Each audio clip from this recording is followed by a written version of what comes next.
घना जंगल था। तोता और खरगोश रोज साथ खेलते थे। एक दिन अचानक जंगल में आग लग गई। चारों तरफ धुआं और लपटें फैल गईं। तोता उड़ सकता था, लेकिन खरगोश भाग नहीं पा रहा था। तोता बार बार उड़कर रास्ता दिखाता रहा, खरगोश को हिम्मत देता रहा। आखिरकार तोता बच गया, पर खरगोश आग में खो गया।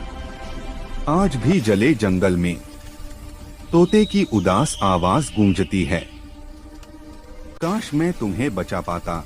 दोस्त, इसी तरह के वीडियो देखने के लिए चैनल को सब्सक्राइब करें।